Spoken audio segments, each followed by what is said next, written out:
नमस्कार मित्रों। Uniform distribution की जो प्रक्रिया है उसको जब हम ऑनलाइन करते हैं और पीओ लॉगिन से सैंक्शन ऑर्डर बनाते हैं तो एक एरर आता है और जो सैंक्शन ऑर्डर है वो जारी नहीं होता है। जब सैंक्शन ऑर्डर जारी नहीं होता है तो आगे की प्रक्रिया अवरुद्ध हो जाती है।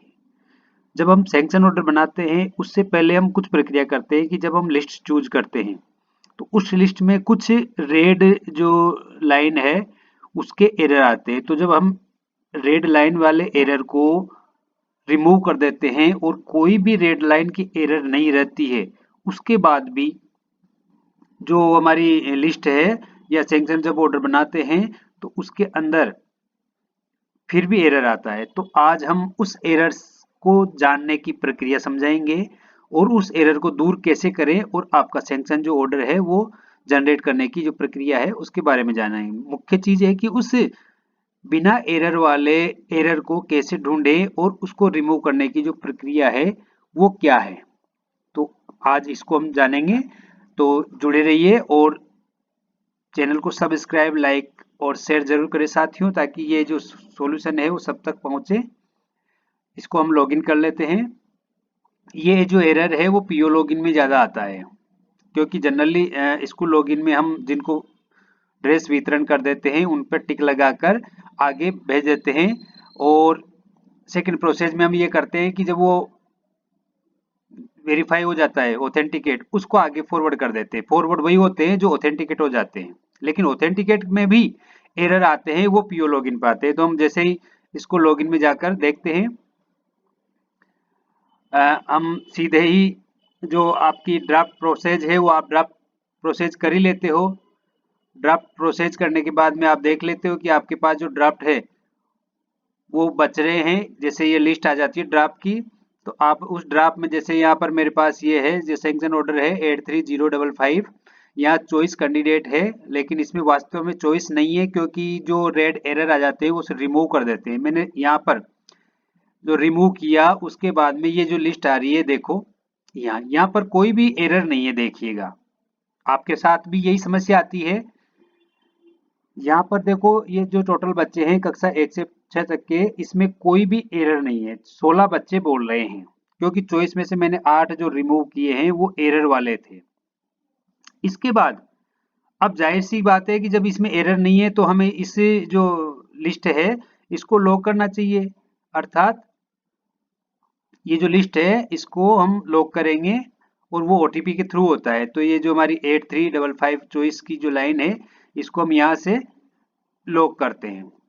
जब लॉक करने की प्रक्रिया आती है तो बिना यहाँ कोई रेड एरर नहीं है, उसके बाद भी बिल आप अच्छी तरह देख ले, आपको ये समस्या आती है कि बिल और sanction can not be locked as this bill have duplicate bank account numbers, so please remove student with duplication bank account number. अर्थात आपने जब रिमूव कर दिया उसके बाद भी इसमें कोई ऐसा छात्र विद्यार्थी रह गया जिसका अकाउंट रिमूव करना है, मतलब उसको लिस्ट से हटाना है, उसके बाद में ये सैंक्शन होगा। अब वो रिमूव आ ही नहीं रहा हमारे पास, तो जब हम इसको व्यू करते हैं तो उस व्यू में देखिए यहाँ पे कोई रेड रिमूव नहीं आ रहा।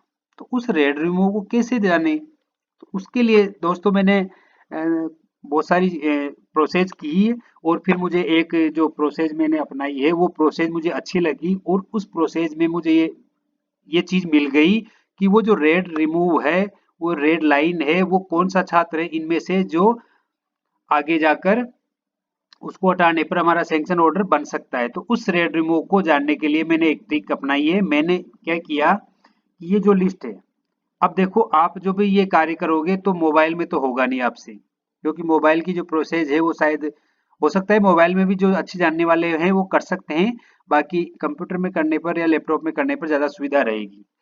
तो मैं क्या करता हूँ, यहाँ से जो सीरियल नंबर दे रखा है इसको थोड़ा छोटा कर लेते हैं। ये जो सीरियल नंबर दे रखा है देखिएगा, यहाँ इस सीरियल नंबर से लेकर नीचे तक इसको कॉपी करेंगे। ये यहाँ तक, ये 16 तक हमने इसको कॉपी कर लिया। कॉपी करने के बाद हम क्या करेंगे कि एक्सेल शीट खोलेंगे दोस्तों। एक्सेल शीट खोलने के बाद में यहाँ पर लाकर जब हम कॉपी करते हैं कंट्रोल V, तो यहाँ देखिएगा ये जो रेड है, प्रदीप कुमार सैनी, कृष्णा योगी और मोहित सैनी, यानी कि एक छठी का छात्र है, एक दूसरी का, एक पहली का। अर्थात उस 16 की लिस्ट में से भी 3 एरर थे जो दिखाई नहीं दे रहे थे। तो इस तरह से आप जो ये एरर है इनको देखकर इन तीनों नाम वाले बालकों को वहां जाकर रिमूव कर सकते हैं। जब वो आप रिमूव करेंगे तो उसकी प्रोसेस की मुझे कौन कौन रिमूव करना है। एक तो मोहित सैनी कक्षा 6, इसको रिमूव करना है, इसको रिमूव कर दिया। दूसरा है प्रदीप सैनी कक्षा 1, इसको रिमूव करना है, इसको कर दिया। और एक था दूसरी में कृष्णा सैनी, कृष्णा योगी, ये दूसरी में देखिए यहाँ ऑटोमेटिक रेड हो गया है ये। अब इन तीनों को जब मैं रिमूव कर देता हूं तो यहाँ देखिए यदि कोई और नया रिमूव आता है तो आप उसको भी कर दें। अब यहाँ 13 कैंडिडेट बच गए हैं, उन 13 कैंडिडेट के आप सैंक्शन ऑर्डर जारी कर दीजिए। जैसे आप यहाँ सैंक्शन ऑर्डर जारी करने जाएंगे तो आपके लिए देखिए यहाँ लॉक करने के बाद सैंक्शन ऑर्डर में किसी प्रकार का बदलाव संभव नहीं है और आप यहाँ से इसको लॉक करना चाहते हैं तो सैंक्शन ऑर्डर लॉक करें। जैसे आप सैंक्शन ऑर्डर लॉक करेंगे तो सैंक्शन ऑर्डर लॉक करते ही एक ओटीपी के लिए पूछेगा, तो मोबाइल नंबर भर के ओटीपी की जो प्रोसेस है आप अब तक करते आ रहे हैं वो कर लें, ओटीपी डालकर सेव कर दें, आपका सैंक्शन ऑर्डर जारी हो जाएगा। और जारी होने के बाद में इस तरह से लिखा आएगा, ये देखिए यहाँ लॉक। जैसे ये लॉक हो गया तो आप यहाँ से जो प्रिंट है, प्रिंट वाला उसको प्रिंट करके रख लें और सील साइन करके फिर पे मैनेजर पर चढ़ाने के योग्य उस फाइल को बना लें। और इन सब की जो सैंक्शन ऑर्डर जारी होते हैं नाम वाइज, इनको एक एक प्रिंट अपनी फाइल में भी संभाल के रखें, भविष्य के लिए ये जरूरी है। और इनका जो रिकॉर्ड है कि कितने बच्चों का भरा, कितनों को दे दिया, कौन कौन बाकी है, इस चीज का ध्यान रखें क्योंकि जो बकाया है वो बाद में पेरेंट्स द्वारा भी समस्या आ सकती है। तो वीडियो आपको कैसा लगा और आपकी समस्या का समाधान हो गया होगा तो वीडियो अच्छा लगा हो तो कमेंट और लाइक जरूर करें और साथियों आगे तक भी इसको शेयर करें। धन्यवाद।